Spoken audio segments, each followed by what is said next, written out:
Can you just give me a little bit of insight to what your life was like before moving to the United Kingdom? Well, my life before moving to the UK was a life that I miss so much. The Prince of Zamunda. I was living quite well. I was working with a Toyota dealership, and it has been so stabilized in my life, so much so that I didn't consider going to work anymore. It was like a family home. I lived well. I had good life. One question that will beg answer in the minds of many people, and this is not just my story, it will be peculiar to someone else, is if it was like that, why in the first place would you leave? Life was this: comfortable, wonderful, sweet, stable.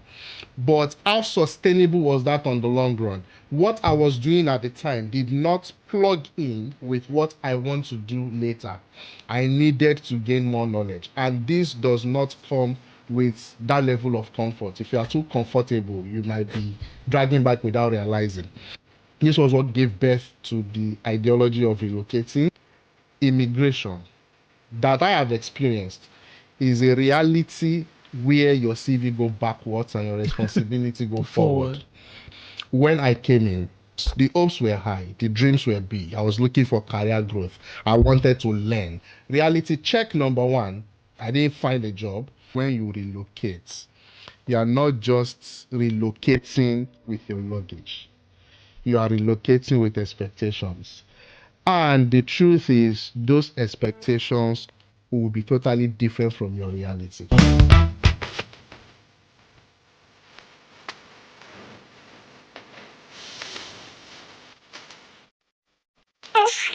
The Daddy Fish. All right, ladies and gentlemen, welcome to Jerry's Musing again. And today I'm here with the Daddy Fish on another episode of Jerry's Musings. And today we are going to talk about a very interesting topic that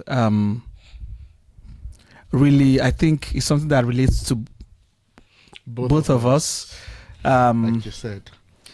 Daddy Fish is, if you don't know Daddy Fish is a HR consultant, and he's also works as a HR personnel here in the UK. He's a man of wisdom. That's just the word for it. There's nothing there's no there's no cutting it. When you hear him talk, you know that Daddy Fish is talking. Don't worry, I think one of these days we'll get to the reason why you're called Daddy Fish. Oh yes. Yeah. I am very sure we will. Yeah. But today we just want to talk about something that really that is very, very personal to us, and I'm very sure it's personal to you as well. And it's personal to everybody who is an immigrant that lives in the United Kingdom, or maybe not just the United Kingdom, maybe anywhere in the world that may not be considered as home, or your ancestral home, or where you come from. We're just trying to look at what it feels like having to move from one place to another, and the journey around that. The topic today says smiles at work, tears at home, the emotional costs of starting again as an immigrant. I'll take it again. Smiles at work, tears at home, the emotional cost of starting again as an immigrant. It has not. It's not sinking in yet, but yes, I believe I have a good understanding of what the topic is. And thank you, Jerry. You found a way to drive me out of my space and away from my children. But again, it's not something that I've thought about. But it's our story. Right, it's our story, and we have lived and we are living the experience. So I think that whatever we want to say at one point or the other, in one way or another, is going to be relatable stories and life experiences of immigrants now, before, and even in the future, as the case may be. Yes. So Daddy Fish, sorry to cut you short there. Can you just give me a little bit of insights to what your life was like before moving to the United Kingdom? Oh, okay. Well, my life before moving to the UK was a life that I miss so much. The Prince of Zamunda. I'm telling you, yes. That's what it was. The Prince of Zamunda. First of all, still on this topic, I will start by saying, yes, I qualify to be referred to as an HR consultant in Nigeria. I'll tell you one thought that has popped into my head. Immigration, right, is one journey where your CV go backwards while your responsibility is going forward. So I do not think that with what I've done and what I'm doing in the UK, I qualify to be called an HR consultant. No. I am still in that field, but I work within a setting of organizational development, a subset of it as a people support officer. Yeah. So, well, it's still within HR, I would say, but not core HR. And not at the level that I was, where I could be called HR consultant before I left Nigeria. I will come back to what you have asked. One thing, and I might be wrong, certainly for many people that have relocated at this time from what they call the Boris wave, everybody that has come, it's quite different, I like to say, from people that have relocated or immigrated from in the past. This time is different. Not all, you will agree. Larger percentage of those that have relocated now are well-to-do. And for lack of better words to represent it, I do not in any way mean to be disrespectful. Immigration some time ago used to be about survival. At pack resources, put everything together, let us go. Immigration in this wave is quite expensive. You will agree with me. It wasn't cheap for you to come. It was definitely not cheap for me to come. It cost me tens of millions to move myself, my wife, my son to come.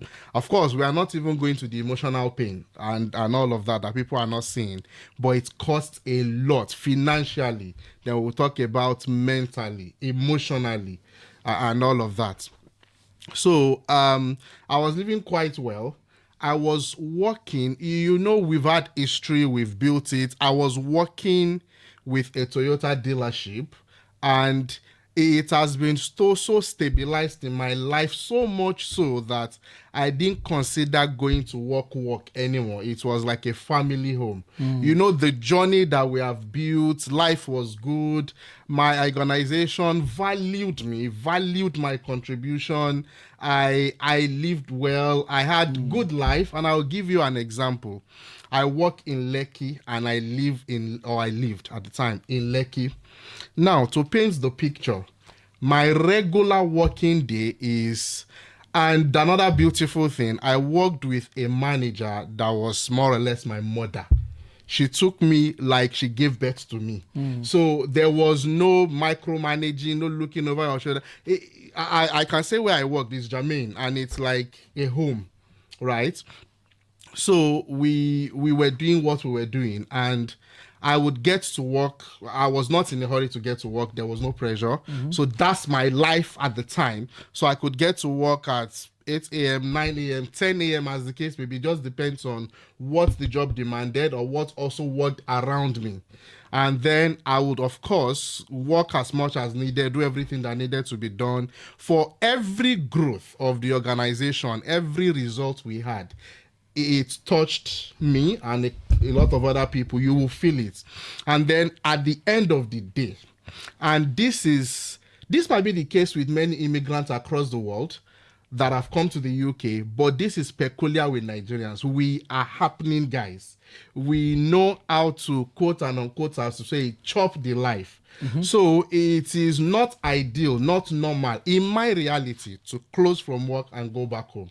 So once I close, I will go to Laguna Beach, Artican Beach, Barracuda, and that's if it's the beach. Sometimes if it's the lagoon that I'm choosing, most times I go to Sailors Lounge, Bay Lounge, Kingfisher. I have a friend that nicknamed me Kingfisher because most of that's where I spend time. Hard Rock Cafe. The earliest I would get home on a normal day is maybe 2 a.m. I'm going to work the next day, but I wasn't stressed. Life was smooth. It has gotten to that point. Life was smooth, balanced, no pressure.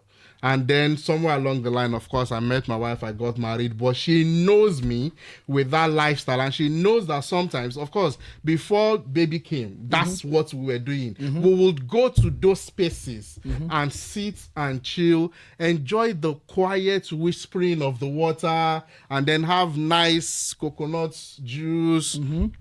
Thank you. Wonderful drink, and then we'll go back home. Next morning, no pressure. Life was quite good.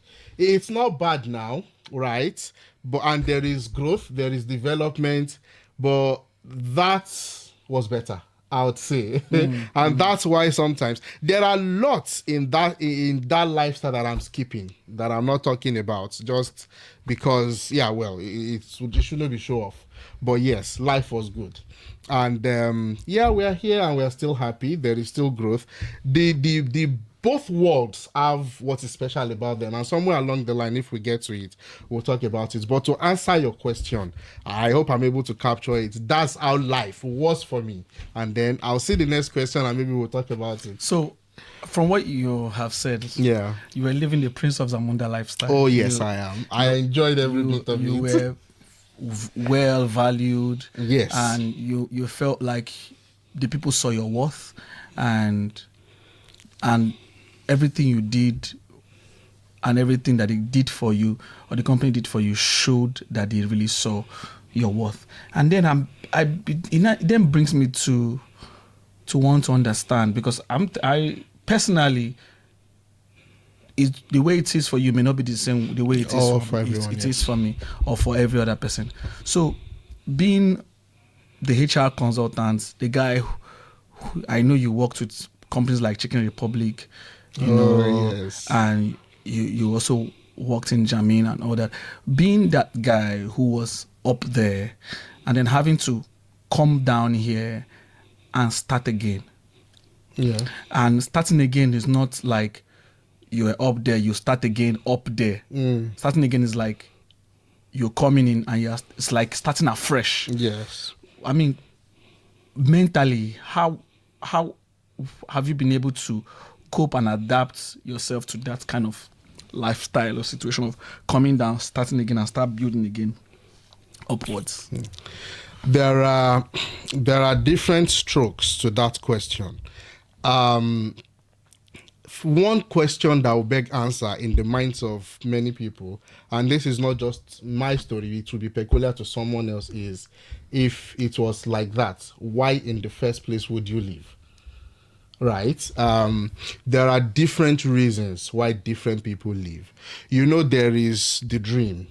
You might be familiar with the rat in the jar of rice story, right? Where the rat is in the jar of rice and then it starts to eat the rice, and then it's just, if he didn't realize on time that it was going down, then it got to a point, the rice has finished and then it couldn't come out. I value growth a lot. I cherished growth, continuous development. I had a magical idea of a business that I wanted to do. I pitched it for a couple of uncles that I believe we could work together. And then they suggested that this was already in use in the UK. You can learn it. That was the first thing that planted the idea of relocating. I've mentioned at one point, my cousin also mentioned this to me. Oh, relocate, we're having children now. It's a good place. You want to raise children in a better world. Second idea. There was a third idea a third reason that I cannot disclose. That came, and then all of this together was what led to relocating. The reasons were big.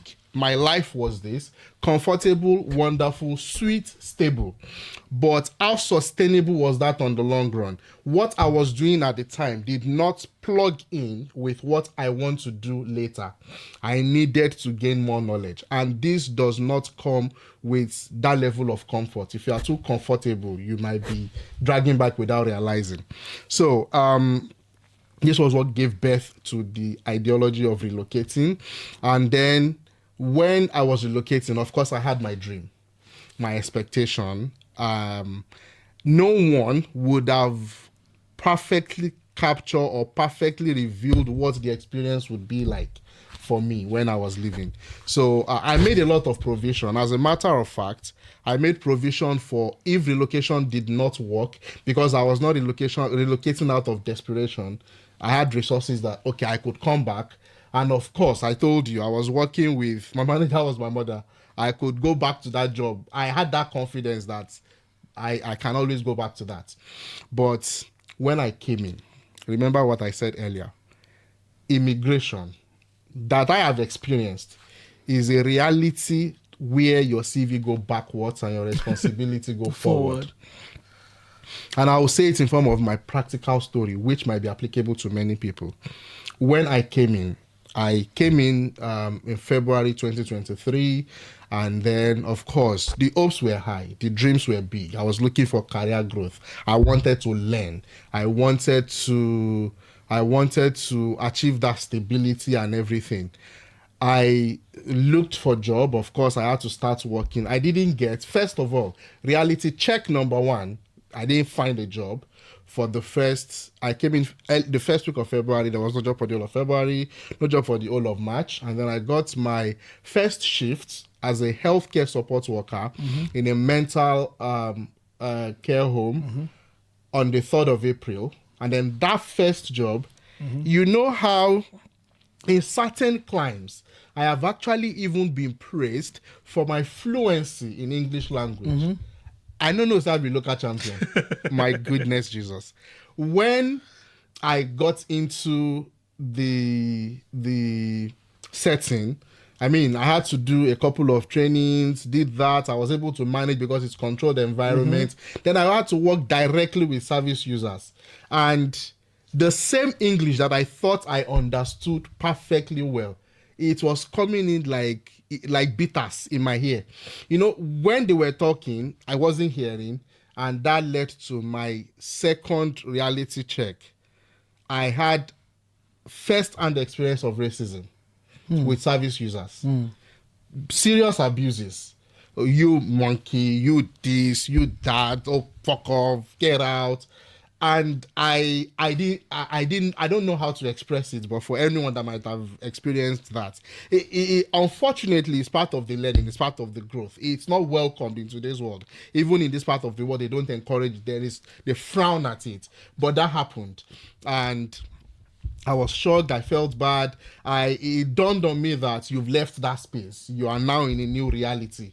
And yes, I started to, a lot of things started coming in. I didn't like that. And then, of course, I was struggling in between to get used to the bus system. I had to, that demon that came with everybody that relocated.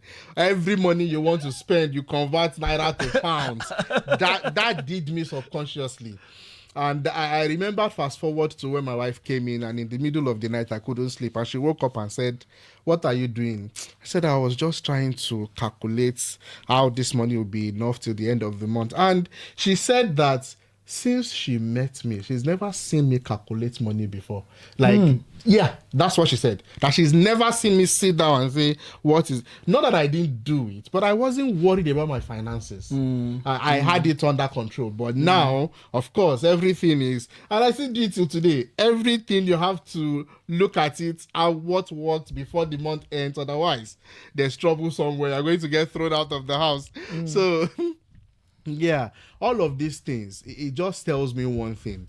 The struggle is real, right? When you leave, when you relocate, you are not just relocating with your luggage.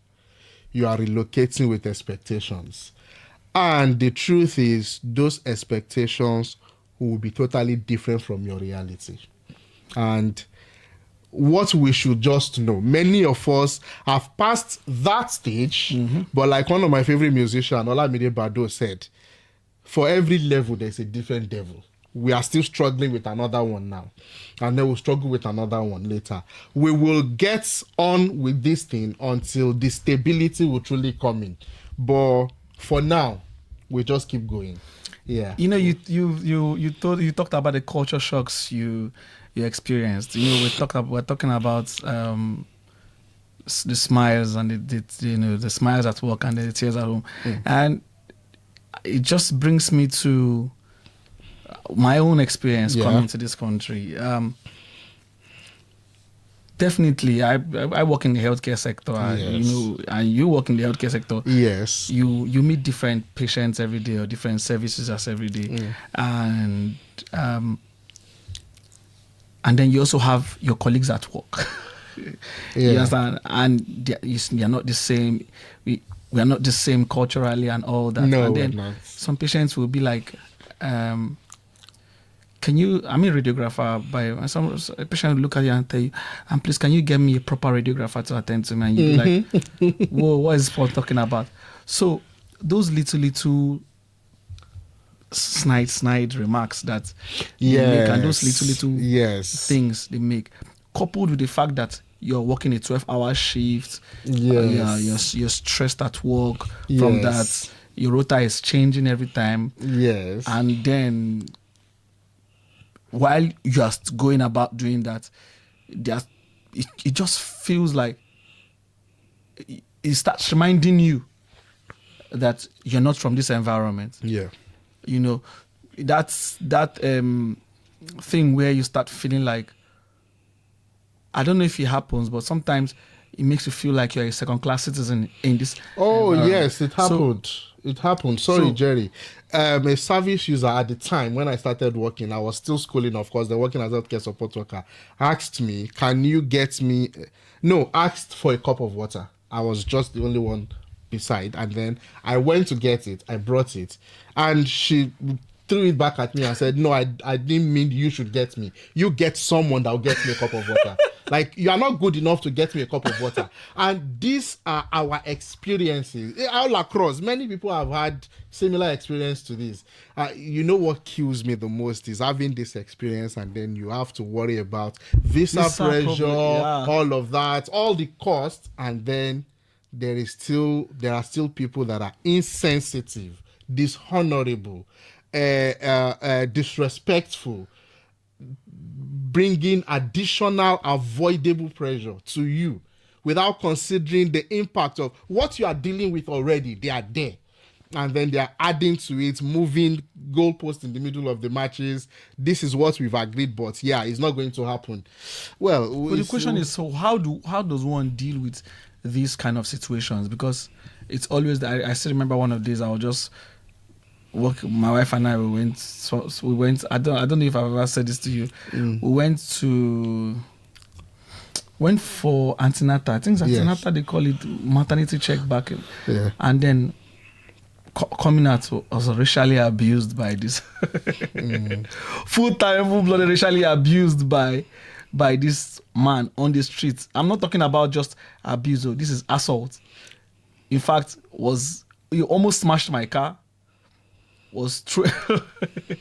It's a whole incident. In fact, we had to even get the police involved, and then sometimes you just sit down with this kind of thing. So the question is, how does one deal with, coupled with the fact that, despite the fact that you are working yourself, you're paying your taxes, you're paying your bills, no recourse to public funds, no.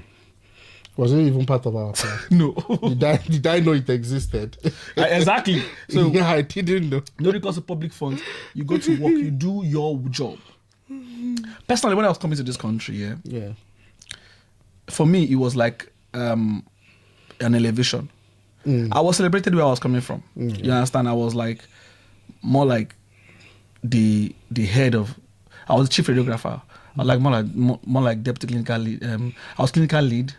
You understand? I was deputy manager in my department. back at home in Nigeria. And trust me, I was living very well. Yes. You understand? However, coming here for me, was like a stepping stone. You understand? And I really did want to come, and I saw the plan. Like you say, I saw the plan. But coming here and then seeing all these things, and then seeing people treat us like, oh, we did you a favor by allowing you come into our country. We choose whether you stay or not.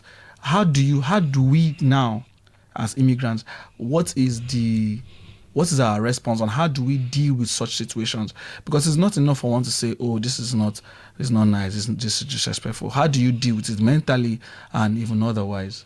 Is there any solution to it, or we just have to just live with it like that because this is just our fate? We cannot just live with it like that for the singular reason that we are not dead. Total adaptation to your environment is death. So that's one category of people that cannot change anything in their environment. Wherever you put them, they stay. So if it's not favorable, if it's not good, you can fight it, you can repel it, you can change it respectfully, structurally, the right way, and all of that.